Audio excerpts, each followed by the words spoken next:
Hi, this is Don Coscarelli. I'm the co-writer and director of the Beastmaster, and we're going to watch some home movies today, and I'm sitting with my partner, the other co-writer and producer of the film, Paul Pepperman. Hi, glad to be here, Don. I'm glad to be here again, too. So we start off right in Simi Valley, where we filmed so much of the movie. This is just north off the 118 freeway. Off a street named Madera. Just north of there was a big property where we shot all of these sequences, and we built our big pyramid. It's down on the right with the cap visor on. And we referred to earlier in our other commentary about the angle of these steps. You can really see how dangerous it was. We'd have to use ropes to get up and down, although that dog's able to get up there pretty well. Also, you can see there's a shot a little earlier where they showed the town, which is really just one street, and you forget that when you watch the movie because we have the glass shots that make it look like a whole village. Now, this is Conrad Angoni and myself. Conrad was the production designer on the film and was completely responsible for filming. That's Paul Pepperman and myself on the right. And there I am again with Conrad. And Conrad was responsible for designing and building all the sets. So there's some shots here. Paul brings back some memories of the pre-production on this picture. Because there was a tremendous amount of thought and planning. Oh God, to make this thing come about. And I think what was about a 12-week pre-production schedule that we had. At least it was a huge undertaking, almost 7 days a week for us, 24 hours a day, just trying to get all the design and the building of the with all the sets, the architecture, etc. Yeah, we spent a tremendous amount of time getting these things organized. That's our second assistant director, Richard Graves, and scheduling the film into its 12-week shooting schedule of 6-day weeks. It was really a brutal schedule in retrospect. And so you can see that we just spent quite a bit of time organizing and planning and figuring out a way to maximize the production value of the film in the amount of time that we had to shoot. Oh, here's the making of some of the props for the village. Yeah, we had a whole group of prop makers actually working to build all the custom items. I think Conrad called those things the Oyas, and they were distributed around the town, as I recall. I'd like to also mention that these films that we're watching today were shot by one of the young crew members. A fellow named Jim Dotson was his name.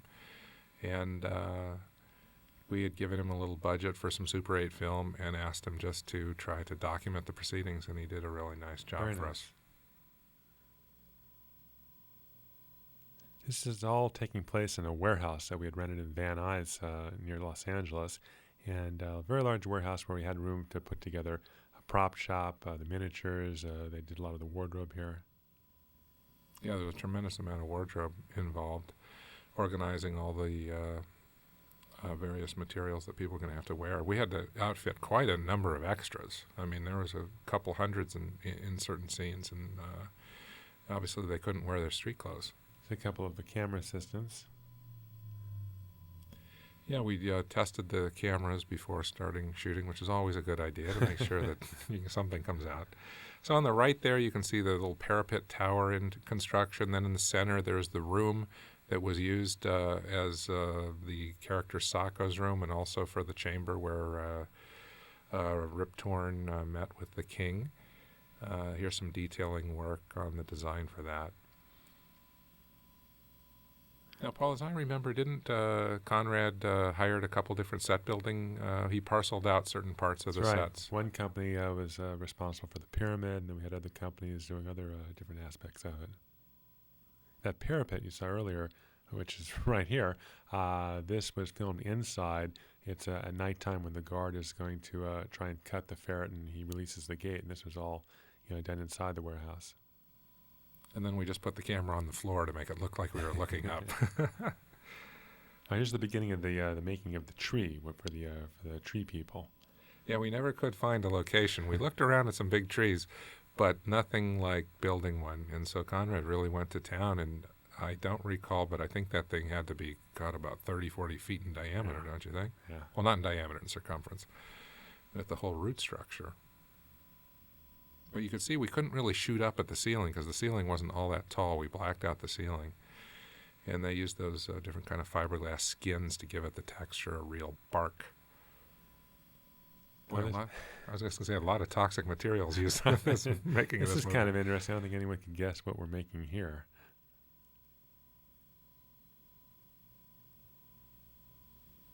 Oh, it's people. Is that a man or a woman? This looks like a man. So we had a lot of dummies that we had to kill in this film. Put on the stakes. Oh, here's a woman. And so they would pop those things out, trying to get as many as possible for, and also we were able to fill in some of the battle sequences, people dead on the ground. Right. Put some wardrobe on those things and put them in the background, and you never know. Yeah, we see later on we have a Jun outfit and helmet on one of these in the village. And I see some spare body parts there, too. Here they're I think they're applying the colors and trying to make it look more lifelike. Or more burned. This is one of the large sets that we did build, which is the gate of Arak, which was in front of the moat, and it had this counterweighted gate, which actually worked and would go up and down. So it really took some mechanical rigging inside those towers to make this thing work. You can see in there they've got this, I think that was like a big gasoline drum, oil filled drum. With concrete. Yeah, that's right. It was loaded with concrete, so that way we could get that thing to go up and down without too much effort. For years after the making of this movie, I'd run into people who would say, I was one of the construction people. Because we employed quite a number of construction workers to put this whole thing together.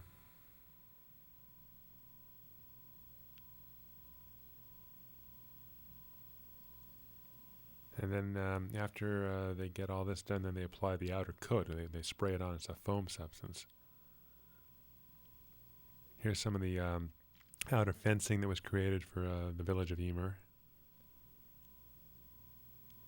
This is Conrad, and he's working out his plan with Roger George. Roger was involved with, had actually worked for Paul and I on Phantasm and done an exploding hearse for us.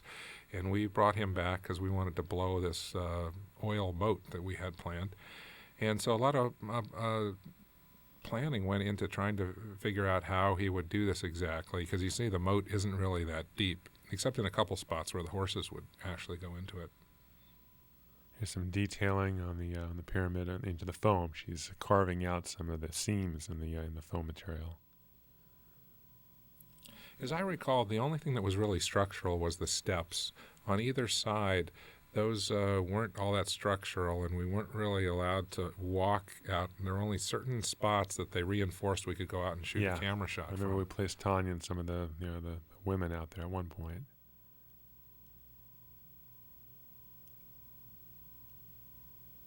Oh, is that the fire pit they're working on? You're right. Yeah, because that's the fire pit. So I think they put probably some kind of like asbestos lining on that. This is a great angle. Just trying to imagine running up and down those steps. So there's the main drag of the city of Aruk, and not as big as it looked on film. So we really chose our angles wisely and used every angle possible. We had a lot of money to spend. I think we spent something like $300,000 or $400,000 on our art department building all of these sets, the pyramid and what have you. Which for us was a lot of money. Yeah, but there wasn't many. We really couldn't overspend in areas because we needed it in others. We're just practicing some camera moves there. You can see there's a lot of that design work, which we talked about in the other commentary about that came from that architecture before architects book, where they would use these little sticks as like shading in between buildings.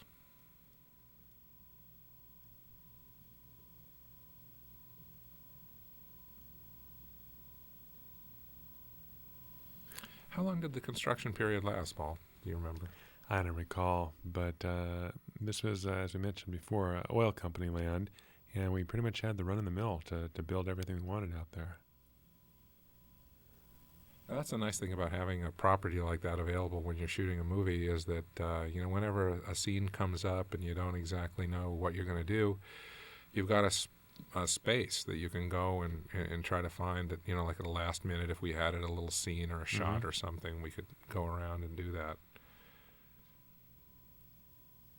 Now, I believe we're looking at the miniature shop.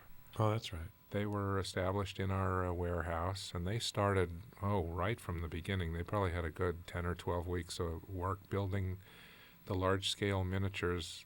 Well, I wouldn't call them large-scale, small-scale miniatures of the large cities of Aruc and Emer. So they had two basic models that they had to build. And I think that what we're watching is that they're working on the little huts in Dar's village of Emer. Actually, that's a mold, and then they pour the toxic plastic in and pop out molds of the little huts, and then those were put up on the poles in the miniature.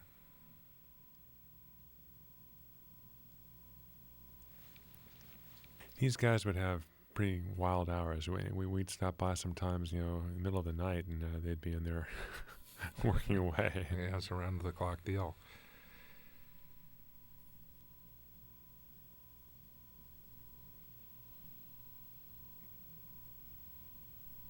Yeah, there we go.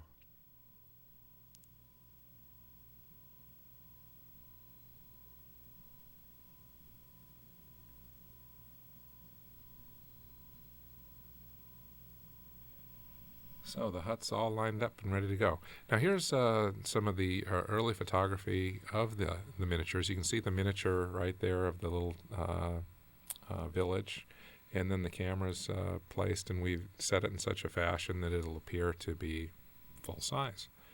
That we were using, this is Mike Miner who designed a lot of these shots, and we had what was called a nodal point head, so we could actually pan onto the miniatures to get the effect of it being real.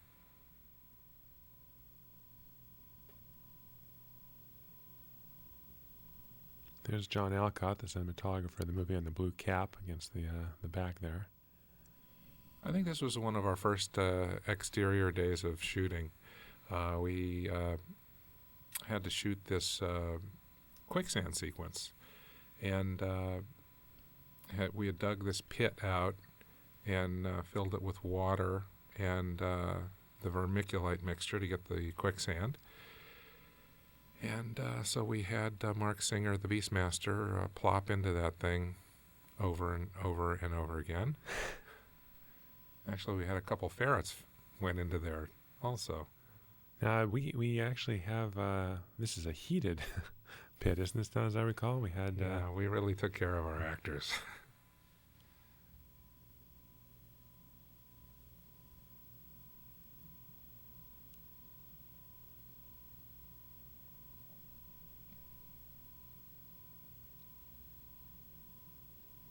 Toss another ferret onto the pit.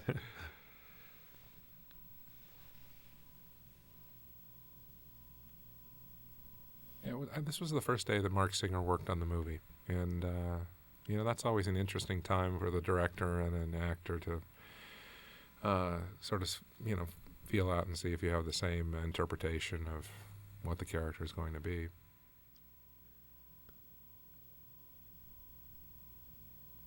Mark really got himself in shape for this role. Man, we had a huge crew.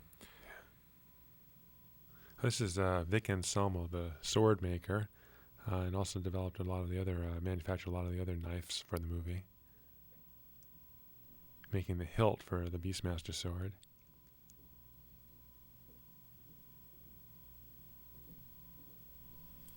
And there's the sword in use.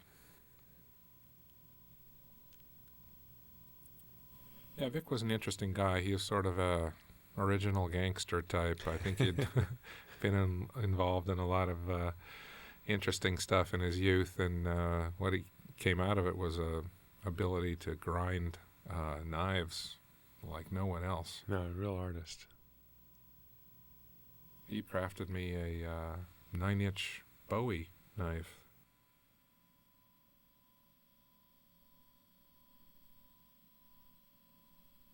He was out on the barge that's going to take the Beastmaster and his crew away from the bad guys on horseback. And that's John Alcott. He's working with some different kinds of graduated filters to try to get sort of the romantic, epic look of the Beastmaster, which he worked so hard at.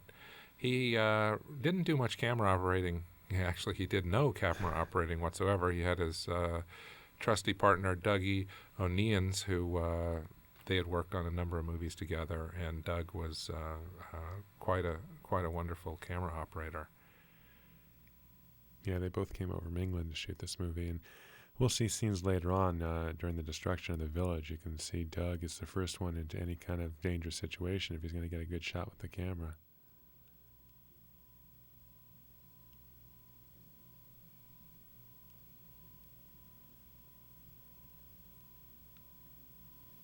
So this was shot up at Pyramid Lake, which was a lake, I'd say, about 40, 50 miles north of the Los Angeles area. And I think we shot up there for about 4 days to get this sequence, because it involved bringing the characters in, and then there was a battle with the tiger came in, and also some sword fighting and fighting with the staff with John Amos. That's Jim Spartalotti, the assistant director, and he was one of the people responsible for helping us to get this movie done within the schedule that we had of the 12 weeks. Well, this is one of the sequences I believe we're shooting with 2 cameras. It was necessary because, as you can see, with a crew this size, it's just things are not going to move that quickly. And sometimes, if you can set up a second camera, you can grab basically an extra setup if the lighting doesn't look too poor. This, of course, is John Amos.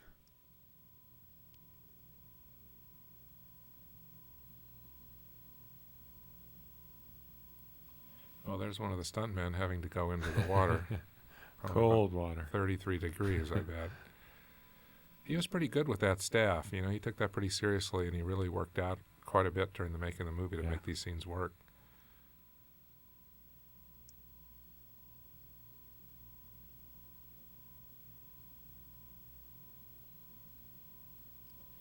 There's Tanya Roberts after she'd gotten dunked in the water. And Steve Boyum, the stunt coordinator, giving John some instruction as to how to use that staff. Tanya looks like a drowned rat. Not very happy there. It's one of our stunt guys who wearing those bald caps, which didn't turn out too bad, actually, although from the right angles. Yeah, we had a couple of them who were so happy to be in the movie, they just shaved their head.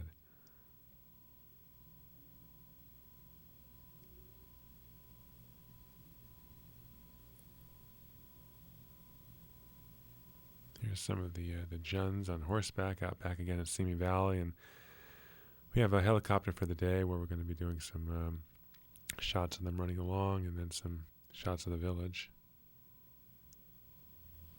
Sometimes they'd mount the camera up on the front of the nose, and sometimes out the side. Oh, there's one of the oldest tricks in Hollywood, the old spear through the gut.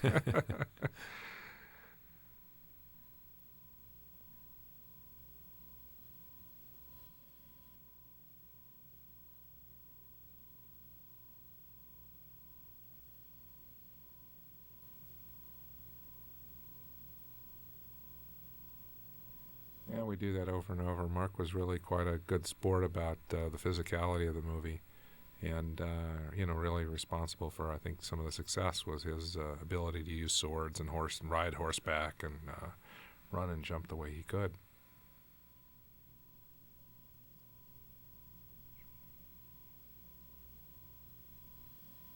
Now, there's a scene, Paul, that I don't think is in the movie. It looks like it would make a hell of a shot. I truly don't even remember seeing it in dailies.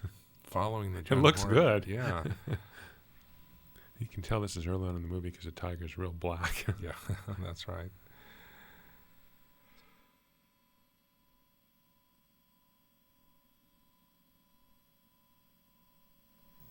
So this was out at the Franciscan ceramics place in Los Feliz district of Los Angeles. There were these old full-size kilns, domed brick oven type deals, and one of the few locations we actually went and used because it had a really nice interior that we could use for some of the sequences.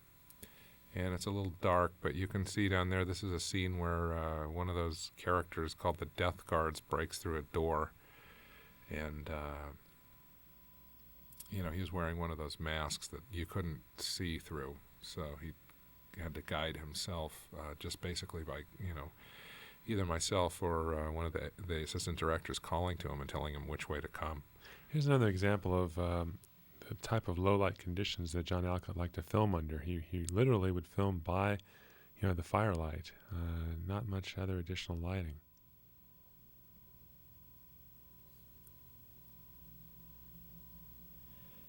So I think this is some of the sequences, with the witches, where they were doing some of their sequences, and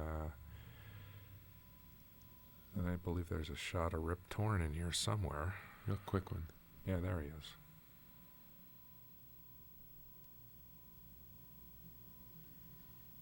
Here's that one street of the Arak out at nighttime.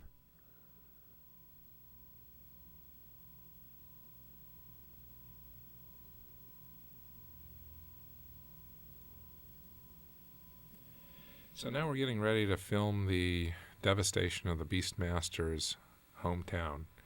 So we got all the requisite Farm goats. life. And this, I think we shot this over about a 4 or 5 day period. And along with the second unit, we're able to get quite a number of shots to make this look like, like the horde had come in here and basically pillaged the entire town.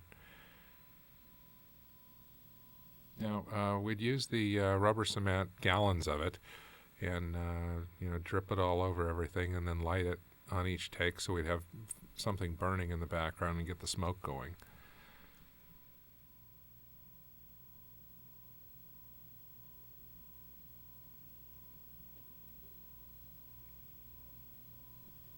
Obviously, we had to schedule this whole sequence in a fashion so that we could shoot all the scenes we needed of the town, and then we could destroy the town, because obviously once we destroyed it, there was no going back. So we had to be very careful to be sure we got everything that we needed before we burned it down.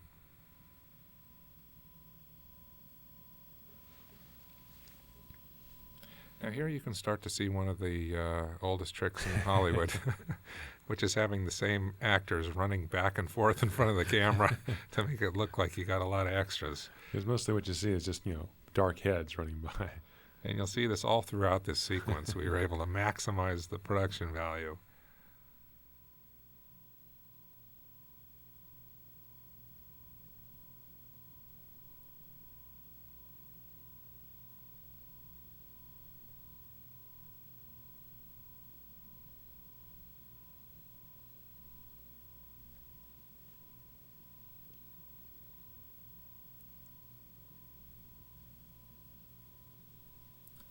Well, that's editor Roy Watts at work, doing it the old-fashioned way, with the moviola and the guillotine splicer. This was before computers were used for movies, and you'd actually tape splice the work print together.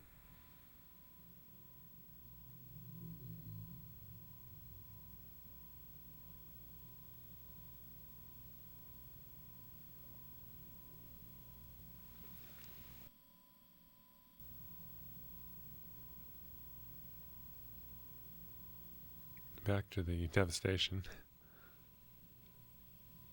There were a lot of injuries in this sequence, because with those horses running around, it was the first time that I'd ever worked with horses. And I didn't realize how hard it is, because a horse doesn't necessarily want to hit its mark. And then once it's on its mark, it wants to move around, so it's hard to get them in and ready for their shot. And then, as a crew person, you don't want to be standing next to them because they'll step on you if you don't watch it. Yeah, and I'm sure the fire poles don't help the situation either with the horses. And here we are. You can see that we had Mark Singer attached to a harness, and then we got the dog to pull at the same time that we were pulling him away. And it was a little difficult to get that synchronized.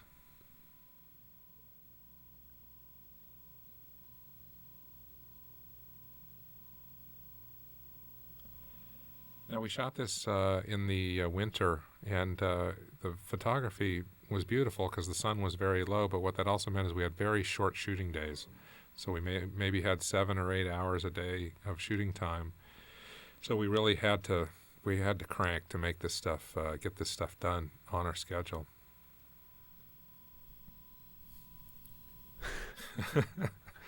Well, back to that old trick.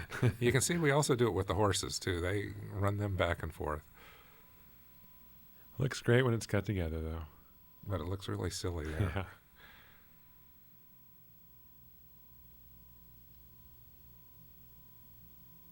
Here's Doug O'Neens, the camera operator, right in the forefront. This is the sequence where the Beastmaster is charging through the devastation, and he's ultimately going to grab that sword and go after the Jun leader. And, I wanted to get, in the middle of the action there. And on screen, it really worked out well. With all this burning rubber cement, it's amazing we didn't start a wildfire. Well, actually, it was the middle of January. All the hills are pretty green. We had a lot of water trucks nearby. It's whatever crane shot, yeah.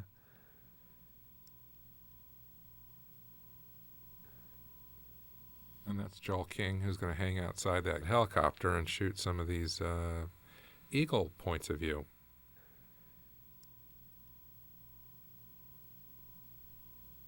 Well, there's the two of us. Looking good. After a long, hard day, sun's going down, get our last pretty shot. But the idea from the get-go was to always try to show some kind of point of view from the bird. And the only way to really accomplish that was to bring this big helicopter out. And I'll tell you got to give Mark Singer credit because you look at him there. It's one thing to have an eagle come flying down at you, but when you have one of these big Bell Jet Rangers or whatever it is, Right. I mean, I don't know how he's able to maintain and make those shots. But Don's not worried because he's not under the helicopter. Hey, well, this has been a lot of fun watching these home movies, Paul. Really has, Don. I'd love to do it again sometime.